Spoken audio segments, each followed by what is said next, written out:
வணக்கம் ஐயா. இன்னைக்கு நம்மளோட தமிழ்நாடுக்கு எல்லா யங் டேலண்ட்ஸ் எல்லாம் இங்கே வந்திருக்கோம். ஆரம்பிக்கிறது முன்னாடி என்னோட ஃபஸ்ட்டு இன்ஸ்டன்ஸ் நான் உங்களை பார்த்தது வந்து 2007 நான் காமன்வெல்த் கேம்ஸ் வின் பண்ணிட்டு வந்திருந்தேன். கலைஞர் ஐயா கிட்ட ஹை கேஷ் இன்சென்டிவ் முதல் முறையாக வாங்கும்போது நீங்களும் இருந்தீங்க. அந்த ஒரு ஸ்டார்டிங் பாயிண்ட்லேருந்து இந்த லாஸ்ட் ஒரு 3-4 வருஷத்தில் எல்லா வெவ்வேறு ஸ்போர்ட்டையும் நம்ம தமிழ்நாடு வந்து ஒரு வேர்ல்டு மேப்பில் எடுத்துகிட்டு வந்திருக்கீங்க. ஸோ முதல்ல அதுக்கு ஒரு மிகப்பெரிய நன்றி உங்களுக்கு எங்கள் சார்பாக. இந்த யங் டேலண்ட்ஸ் கிட்ட சில கேள்விகள் இருக்குது. ஸோ அவங்க உங்களை கேட்க போகிறாங்க சில கேள்விங்க. அவங்களெல்லாம் சந்திக்கிற நான் முயற்சி எடுக்கிறேன்.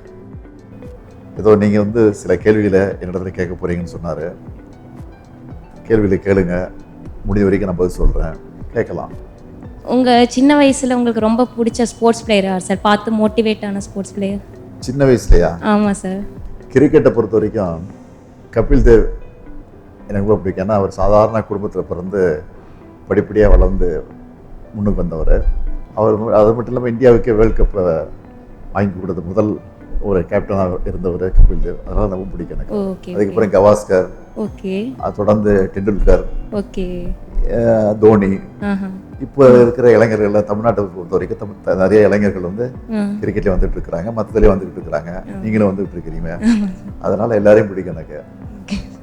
சார், உங்களை பார்த்ததில் எனக்கு ரொம்ப சந்தோஷம். தமிழ்நாடு விளையாட்டு வீரர்களில் யாருடைய விளையாட்டு கேட்குறீங்க? நீங்களாம் தமிழ்நாட்டு வீரர்கள் தான். இல்லை குறிப்பிட்டு நான் சொன்னால் மற்றவங்களுக்கு கோபம் வந்துடும், மனசை கஷ்டமாகலாம். இருந்தாலும் நான் சொல்ல முடியாது. எல்லாருடைய விளையாட்டும் பிடிக்கும். தமிழ்நாட்டை சார்ந்த அத்தனை பேரும் சிறப்பு விளையாடி இந்த நாட்டுக்கு, குறிப்பாக தமிழ்நாட்டுக்கு, இந்தியாவுக்கு பெருமை தேடி தர வேண்டும் என்பது தான் என்னுடைய வேண்டுகோள், என்னுடைய ஆசையும் தான். நீங்கள் விளையாடின முதல் ஸ்போர்ட்ஸ் என்ன ஸ்போர்ட்ஸ்? ஹாக்கி ஸ்கூலில் படிக்கும்போது ஹாக்கியில் ஒரு டீமில் இருந்தேன் நான்.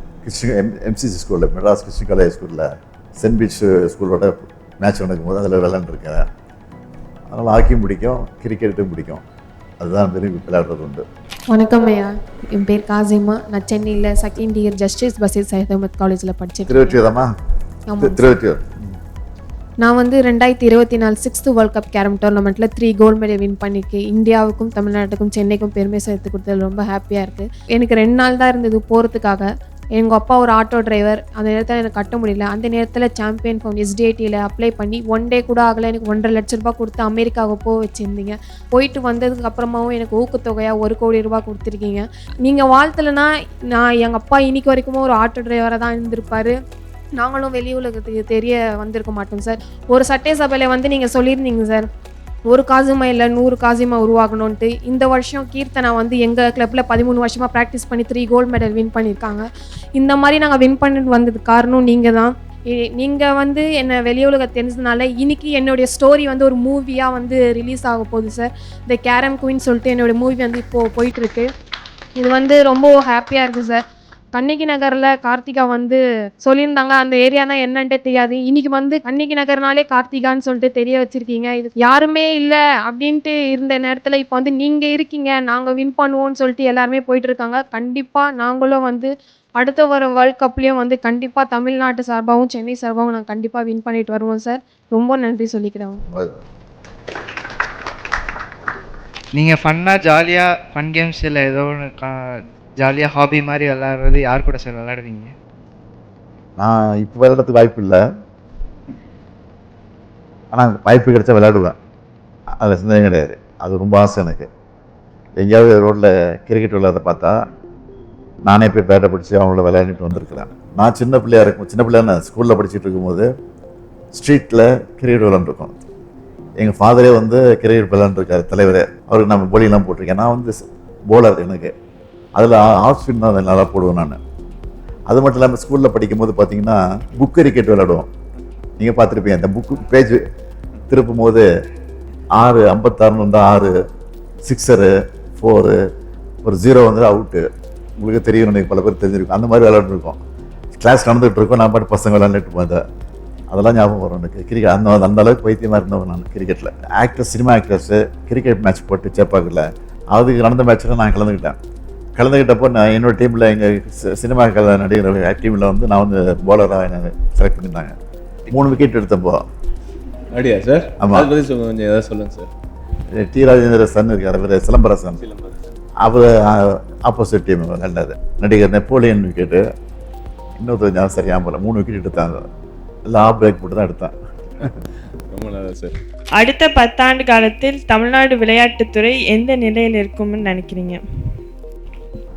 இப்போ வந்து நம்ம நான் என்னுடைய தலைமையில் ஆட்சிக்கு வந்து 4 வருஷம் ஆச்சு. இந்த ஆட்சிக்கு வந்ததுக்கு பிறகு எல்லா துறையிலையும் இன்றைக்கி வந்து முன்னேறிட்டு வரோங்கிறது உங்களுக்கே தெரியும். எல்லா துறையும், குறிப்பாக கல்வித்துறை, அதே மாதிரி இன்றைக்கி விளையாட்டுத்துறையிலையும் எல்லா மாநிலத்தையும் மிஞ்சக்கூடிய அளவுக்கு நம்ம வந்துகிட்டு இருக்கிறோம். அதனால தான் விளையாட்டுத்துறைக்காக உதயநிதியை வந்து நான் அமைச்சராக்கி அவர் வந்து இதில் இன்ட்ரெஸ்ட் காட்டி அவர் நல்லா ஸ்பீடாக பண்ணிகிட்டு இருக்காரு. உங்களுக்கே தெரியும். நல்ல பாராட்டு அவர் வாங்கிட்டு இருக்காரு. தொடர்ந்து அவர் துணை முதலமைச்சர் அவரை அந்த பொறுப்பையும் கொடுத்துருக்குறோம். அதனால் இப்போ எல்லா ஸ்டேட்டோட தொடர்பு கொண்டு, ஸ்டேட்டோட மட்டும் இல்லை, வெளிநாட்டில் இருக்கிற அந்த விளையாட்டு துறையோட தொடர்பு கொண்டு, இன்றைக்கி வெளிநாட்டில் சார்ந்த ஹாக்கி மேட்ச் நடக்குது, வெளிநாட்டில் வந்து கலந்துக்கிறாங்க. அதனால் இப்போ சிறப்பாக வந்துக்கிட்டு இருக்கு இந்த ஆட்சியை பொறுத்த வரைக்கும். இது தொடரும் என்ற நம்பிக்கை எனக்கு இருக்குது. நீங்கள் ப்ரெஷரைஸ் சுச்சுவேஷன்ஸில் எப்படி ஹேண்டில் பண்ணுவீங்க? நான் வந்து 14 வயசுலேயே அரசியலில் இறங்கிட்டேன். அப்போலேருந்து எனக்கு டென்ஷன் தான். அப்போலேருந்து ஏதாவது டென்ஷனான செய்தி வந்துட்டு இருக்கான். அதனால் பழகி போச்சு எனக்கு. அதனால் அதை பற்றி கவலைப்படுறதில்லை. நான் பாட்டுக்கு போயிட்டுருக்கிறேன். இல்லை அந்த ப்ரெஷர் வரும்போது புக் எடுத்து படிக்க ஆரம்பிச்சுப்பேன், டிவி பார்ப்பேன், ரேடியோ கேட்பேன், பாட்டு கேட்பேன். அப்படி இல்லைன்னா நடந்து வாக்கிங் பண்ண ஆரம்பிச்சிடுவேன். இதுதான் எனக்கு. வணக்கம் சார், என் பேர் மனோஜ். நான் மதுரை மாவட்டத்துலேருந்து வரேன். நான் இப்படி மாற்றுத்திறனாளியாக பிறந்துட்டேன்னு எங்கள் ஊர்லேயும் எங்கள் ஸ்கூல்லேயும் எங்கள் டீச்சர் யாருமே என்னை எந்த விளையாட்டு போட்டிக்குமே அலோவ் பண்ண மாட்டாங்க. இவனுக்கு அடிபட்டுரும், இவன் வந்தால் கீழே விழுந்துருவான், ஸோ அதுக்கு நம்ம தான் பொறுப்பேற்றுக்கிறோம்ட்டு என்னை ஒதுக்கி தான் வச்சுருந்தாங்க. ஸோ நம்ம குறையா பிறந்துட்டோம், நீ நம்ம ஒன்றும் பண்ண முடியாது, இதை வச்சு நம்ம எப்படி நம்ம முன்னேற போகிறோம்னு நினச்சி நானாகவே தான் ப்ராக்டிஸ் பண்ணிக்கிட்டு இருந்தேன். ஸோ அப்படி ப்ராக்டிஸ் பண்ணிக்கும்போது 2011 எனக்கு ஒரு வாய்ப்பு கிடச்சிச்சு. மாற்றுத்திறனாளிக்கும் தனி விளையாட்டு போட்டின்னு ஒரு வாய்ப்பு கிடச்சி. ஸோ அதில் பார்ட்டிசிபேட் பண்ணி நான் கோல்டு மெடல் பண்ணேன். ஸோ அதிலேருந்து இப்போ வரைக்கும் நான் தான் நேஷ்னல்ஸ்லேயே ஷார்ட் புட்டில் கரண்ட் நேஷ்னல் ரெக்கார்டு ஹோல்டரு. 2023 ஜெர்மனிக்கு போகிறதுக்கு வாய்ப்பு கிடச்சிச்சு. பட் எனக்கு போகிறதுக்கு நிதி இல்லை. அப்போ நம்ம எம்எஸ்ஆர்ட்ட போய் ஒரு ரெக்வஸ்டேஷன் வச்சோம், சார் இப்படி நாங்கள் போகிறோம் சார்னா அவர் உடனே நம்ம டெப்டி சிஎம் சார்ட்ட சொல்லி 2 நாளே எங்களுக்கு அமௌண்ட் சேங்ஷன் பண்ணி கொடுத்துட்டாங்க. சாம்பியன்ஷிப் ஃபவுண்டேஷன் இருந்து அதுலேருந்து சாம்பியன்ஷிப் ஃபவுண்டேஷன் மட்டும் 22 லட்ச ரூபா கேஷ் வாங்கியிருக்கேன். உண்மையிலே இந்த கவர்மெண்ட் ரொம்ப சிறப்பாக பண்ணிகிட்டு இருக்காங்க. ஸ்போர்ட்ஸ்லாம் என் லைஃப் ரொம்ப மோசமான நிலைமையில தான் போயிருக்கோம். இந்த ஸ்போர்ட்ஸ்னால தான் எனக்கு ஒரு லைஃப்பில் அடுத்த விஷயன்றது ஜாபும் கொடுத்துட்டாங்க. அப்புறம் கல்யாணமும் நடந்துச்சு. அந்த கல்யாணத்துக்கும் நம்ம டெப்டி சிஎம் சார் வந்து என் வீட்டுக்கே வந்து என் கல்யாணத்தையும் அவர் வீட்டு கல்யாணம் மாதிரி நடத்தி கொடுத்தாங்க. இப்போ பெண் குழந்தை பிறந்திருக்கு சார். எங்கள் ஊர் சைட்லாம் பெண் குழந்தைன்றது பிறந்தோம்னா ஒரு மாதிரி தான் பார்ப்பாங்க, ஏன் பெண் குழந்தைன்னு நினைப்போம். ஆனால் வெல்லும் பெண்கள் நிகழ்ச்சியை பார்த்து உண்மையில் ரொம்ப சந்தோஷமாக இருந்துச்சு. இப்போ நான் எங்கள் ஊரில் போய் சொல்லுவேன், எனக்கு உண்மையில் எங்கள் கவர்மெண்ட் என்னை என் பொண்ணை பார்த்துக்கணுன்றதை நான் தைரியமாக போய் சொல்லுவேன். நான் இது வரைக்கும் இந்த கவர்மெண்ட்லேருந்து மட்டுமே 50 லட்ச ரூபா ஹை கேட்ச் இன்சென்டிவ் மட்டும் வாங்கியிருக்கேன். அது மட்டும் இல்லாமல் எனக்கு இந்த கவர்மெண்ட் வந்து 3% ஸ்போர்ட்ஸ் கோட்டாவில் அப்பாயின்மெண்ட் போட்டு கொடுத்துருக்காங்க. உண்மையிலே எனக்கு ரொம்ப சந்தோஷமாக இருக்குது சார். கல்வியில் சிறந்த தமிழ்நாட்டில் பேசுனீங்க. ஆமாம் சார், நான் தான் சார். உங்களுக்கு தோனி சார் கிட்ட பிடிச்ச குவாலிட்டி என்னங்க சார்? தோனிக்கிட்டயா?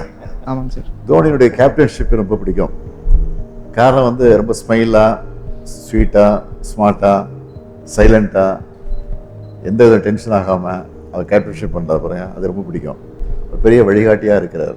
இவ்வளோ வயது கடந்து போனாலும் இன்னும் அவர் வந்து விளையாடணும் அப்படின்னு சில ரசிகர்கள் வந்து ஆர்வத்தோடு காத்துட்ருக்காங்க பாருங்க, அதுதான் காரணம். ஸோ இப்போது தோனி சார் வந்து உங்களோட கம்பேர் பண்ண முடியுமா சார்? என்னுடைய அந்த கூல்னஸ், காம்னஸ் முயற்சி பண்ணலாமே தவிர கம்பேர் பண்ண முடியாது. முயற்சி பண்ணலாம், அவர் பண்ணுறாரு சார். இல்லை அவர் மாதிரி இருக்கணும், நான் முயற்சி பண்ணாங்க, நான் பண்ணுறேன்.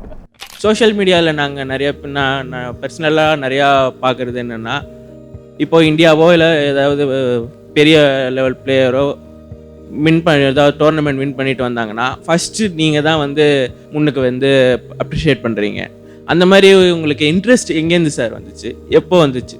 அதாவது அரசின் சார்பில் கவர்மெண்ட் வந்து நீங்கள் போய் பல்வேறு மாநிலங்களில் பல விளையாட்டு போட்டியில் கலந்துக்கணும்னு சொல்லி அதுக்காக செலவு பண்ணி அது உங்களை ஊக்கப்படுத்துறதுக்கு உற்சாகப்படுத்தி அனுப்பிச்சி வைக்கிறோம், ட்ரைனிங்க்கு அனுப்புகிறோம். அதெல்லாம் பண்ணிட்டு நீங்கள் வரும்போது ஜெயிச்சுட்டு வரும்போது எனக்கு அதோட வேறு மகிழ்ச்சினா இருக்குது. அந்த மகிழ்ச்சியை பகிர்ந்துக்கிறதுக்கு தான் உடனடியாக மெசேஜ் போடுறோம், ட்விட்டரில் போடுறோம், அதுதான் வாழ்த்து சொல்கிறோம். இந்த டேர்மில் வந்து நிறைய ஸ்கீம்ஸ் நிறைய இன்க்ரீஸ் பண்ணியிருக்கீங்க சார். ஒலிம்பிக் லெவல் இன்டர்நேஷ்னல் லெவலில் விளையாடும்போது elite sports person scheme, memes வந்து நேஷ்னல் லெவலில் விளையாடுறாங்க, ஸ்டேட்டு டிஸ்ட்ரிக்டில் நல்லா விளையாடுறவங்க சாம்பியன்ஸ் டெவலப்மெண்ட் ஸ்கீம் CDS அப்படின்ற இந்த 3 ஸ்கீம் இருக்குது. ஸோ என்னோடய ட்ரீம் வந்து நம்ம தமிழ்நாட்டிலேருந்து ஒரு ஒலிம்பிக் மெடல் அங்கே அந்த 2036 கேம்ஸில் வரும். இதுக்கு முன்னாடி விளையாட்டுத்துறையை பொறுத்த வரைக்கும் கடந்த பல ஆட்சி காலகட்டங்களில் 10ஓட 11 அத்தோட இது ஒன்றா இருந்தது. இப்போது திமுக ஆட்சிக்கு வந்ததுக்கு பிறகு, அதுவும் குறிப்பாக விளையாட்டுத்துறை அமைச்சராக உதயநிதி அவர்கள் பொறுப்பேற்றுக்கிட்டது பிறகு இதுக்கு எவ்வளோ முக்கியத்துவம் கொடுத்துட்ருக்குங்கிறது எல்லாருக்கும் தெரியும். அதாவது நிதி கொடுக்கறதுக்காக செலவு பண்ணதுக்காக இல்லை, அவங்க ஊக்கப்படுத்தி உற்சாகப்படுத்தி அனுப்பிச்சி வச்சு வெற்றியோடு வரும்போது அது எங்களுக்கு ஒரு பெருமையாக இருக்குது. அது மட்டும் இல்லாமல் நீங்கள் பார்த்தீங்கன்னா எல்லா மாநகராட்சியிலையும், தமிழ்நாட்டில் இருக்கக்கூடிய எல்லா மாநகராட்சியிலையும் ஸ்டேடியம் கட்டுறதுக்கு திட்டமிட்ட வேலை நடந்துக்கிட்டு இருக்கு. பல மாவட்டங்களில் நடந்துக்கிட்டு இருக்கு, இப்போ முடிய போகுது. அதே மாதிரி 234 சட்டமன்ற தொகுதியிலையும் ஒவ்வொரு கிரிக்கெட் ஸ்டேடியம், ஃபுட்பால் ஸ்டேடியம், பொதுவான ஸ்டேடியம் கட்டணும்னு சொல்லி, கிரிக்கெட் விளையாட்டு ஸ்டேடியம் கட்டணும்னு சொல்லி அதையும் அறிவிச்சுட்டு அதற்கான முயற்சி நடந்துட்டு படிப்படியாக அதுவும் நிறைவேற போகுது. இதெல்லாம் நிறைவேற போது நிச்சயமாக தமிழ்நாட்டில் இல்லை, இந்தியாவிலேயே மட்டும் இல்லை, உலக அளவிலேயே இது ஒரு பெரிய அளவுக்கு நம்முடைய விளையாட்டுத்துறை இருக்குங்கிற நம்பிக்கை எங்களுக்கு இருக்குது. சார், நம்ம தமிழ்நாட்டில் நிறைய இன்டர்நேஷ்னல் லெவலில் டோர்னமெண்ட் நம்ம பண்ணிகிட்ருக்கோம். நிறைய பேர் சொல்கிறாங்க தமிழ்நாட்டில் நல்லா பண்ணிகிட்டு இருக்காங்க அப்படின்னு சொல்கிறாங்க. எப்படி சார் இதில் உங்களுக்கு இன்ட்ரெஸ்ட் வந்துச்சு பண்ணலாம் அப்படின்ட்டு? எல்லா துறையிலையும் நம்ம முன்னுக்கு வர மாதிரி இந்த துறையிலையும் முன்னுக்கு வரணுங்கிற ஆசை தான். அவங்களை நம்பி மக்கள் வந்து நம்ம இடத்துக்கு பொறுப்பை படைச்சிருக்கிறாங்க. அந்த மக்களுக்கு நம்ம நல்லது செய்யணும், திட்டங்களை கொண்டு வரணும், சாதனைகளை படைக்கணும். மற்ற மாநிலங்கள் நம்ம மாநிலத்தை பார்த்து பின்பற்றணும். நம்ம வந்து பல மாநிலங்கள் வந்து முன்னால் இருக்கு விளையாட்டுத்துறையில் அப்படிங்கிற போது நமக்கே ஒரு ஆதங்கம் ஏற்படுது. அந்த மாநிலம் நல்லா இருக்க, ஏன் நம்ம மாநிலம் வரக்கூடாது அப்படிங்கிற ஆதங்கம் வந்து ஆரம்பத்துலேருந்து எனக்கு உண்டு. அந்த அடிப்படையில் தான் அந்த உணவு வந்துச்சு. அந்த அடிப்படையில் தான் இன்றைக்கி வந்து செஞ்சுக்கிட்டு இருக்கோம். வணக்கம் சார். என்னோட கேள்வி என்னன்னா, இப்போ தமிழ்நாட்டில் இருக்கிற யங் ஸ்போர்ட்ஸ் பர்சனுக்கு ஒரு மெசேஜ் சொல்லணும்னா என்னங்க சார் சொல்லுவீங்க? நான் இப்போ இங்கே இந்த ஃபங்க்ஷன் வரும்போது பார்த்துட்டே வந்தேன். ஒரு 25 இடத்துலையாவது 25 பேராவது ஃபோனை பார்த்துக்கிட்டே பிளாட்ஃபார்ம் நடந்து போயிட்டுருக்குறாங்க. அப்படிப்பட்ட இளைஞர்கள் வந்து அதில் அதிகம் கவனம் செலுத்துறதை விட ஓய்வு கிடைக்கிற போது, வாய்ப்பு கிடைக்கிற போது விளையாட்டுத்துறையிலையும் அதிக கவனம் செலுத்தணும் அப்படிங்கிறது ஆசை எனக்கு. நாங்கள் முழு அரசியல்வாதியாக நான் இருக்கிறேன், உங்களுக்கு தெரியும். அப்படிப்பட்ட அரசியல்வாதிகள் எத்தனையோ தோல்விகளை நாங்கள் சந்திச்சிருக்கிறோம்.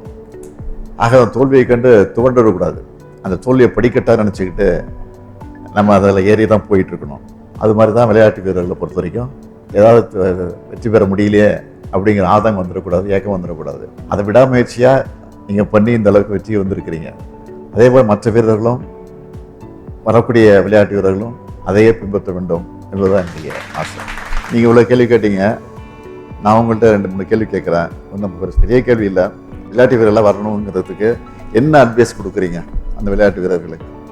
இந்த இடத்துக்கு நீங்கள் எப்படி வந்திருக்கிறீங்க, இதை வந்து நீ எப்படி மற்றவங்களுக்கு சொல்கிறீங்க? நான் 22 வருஷமாக ஃபுட்பால் விளையாண்டுருக்கேன். எனக்கு 11 வயசில் நான் ஸ்டார்ட் பண்ணேன். ஸ்கூல் PT டீச்சர்ஸுங்க தான் எனக்கு சொல்லிக் கொடுத்தாங்க. என்னோட கோச் மிஸ்டர் S மாரியப்பன், அவங்க தான் எனக்கு கோச் பண்ணாங்க.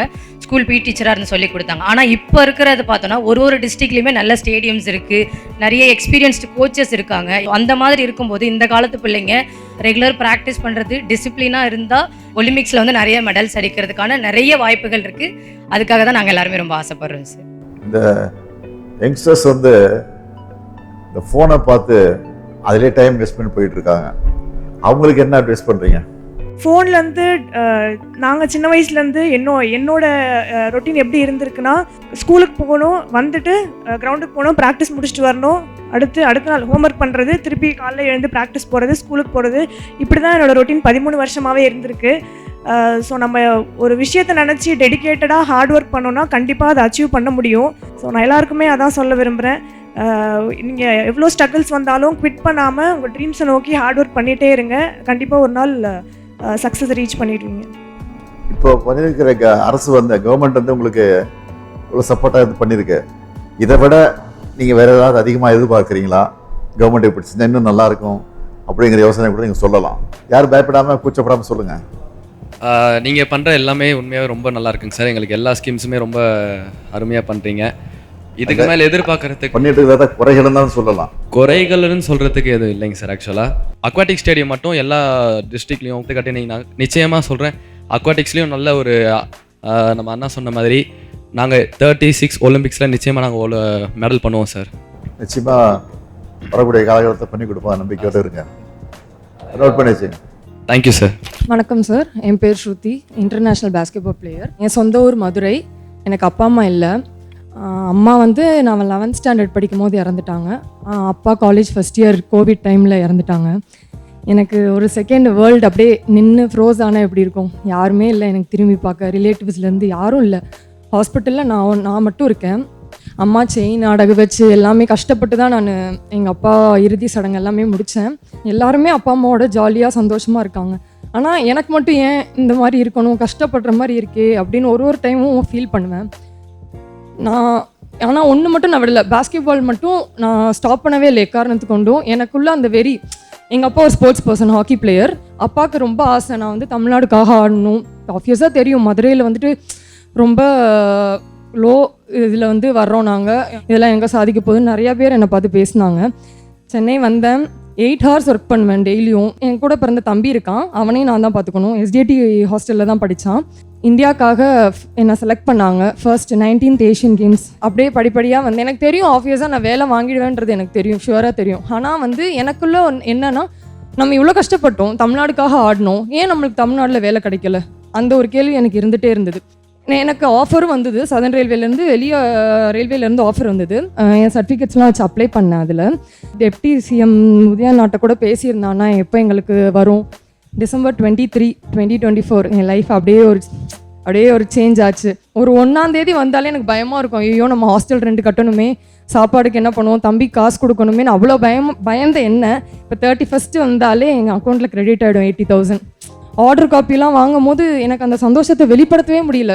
அதுக்கு மெயினாக நீங்கள் தான் சார் ஒரு ரீசன். இப்படி இருக்க இளைஞர்களுக்கு நீங்கள் ஒரு எனர்ஜி பூஸ்டர் மாதிரி இருக்கீங்க. இப்போ இந்த தமிழ்நாடு கவர்மெண்ட் செய்கிறதெல்லாம் பார்க்கும்போது இப்படி இருந்த என்ன இவ்வளோ தூரம் தூக்கி வச்சுருக்காங்க, அது வார்த்தைகளால் சொல்லவே முடியல. ரொம்ப நன்றி சார். எனக்கு வந்து எப்படா உங்கள்கிட்ட பேசுவோன்னு ரொம்ப ஆர்வமாக இருந்தேன். எங்கேயுமே பேச வாய்ப்பே கிடைக்கல உங்ககிட்ட. உதயநிதி அண்ணா வந்திருந்தாலுமே எனக்கு அவ்வளோ சந்தோஷமாக இருந்திருக்கும், அவரும் இல்லை. பட் ஆனால் நீங்கள் கண்டிப்பாக அவருக்கும் நான் நன்றி சொன்னேன்னு சொல்லிவிடுங்க சார். எல்லாமே இந்த வாய்ப்பு கொடுத்த அனைத்து நல்லுள்ளவங்களுக்கும் நன்றி சார். Thank you sir. நம்ம எல்லாரையும் சந்தித்ததில் நான் மிகுந்த மகிழ்ச்சி அடைகிறேன், ரொம்ப பெருமைப்படுறேன். நீங்கள்லாம் இன்றைக்கி விளையாட்டு வீரர்களாகவும் வீராங்கனைகளாகவும் உருவாகி பல்வேறு சாதனைகளை புரிந்து தமிழ்நாட்டுக்கு, இந்தியாவுக்கு பெருமை தெரிவித்தக்கூடிய வகையில் நம்முடைய விளையாட்டுப் போட்டிகளை பங்கேற்று வெற்றியை தேடி தந்திருக்கீங்க.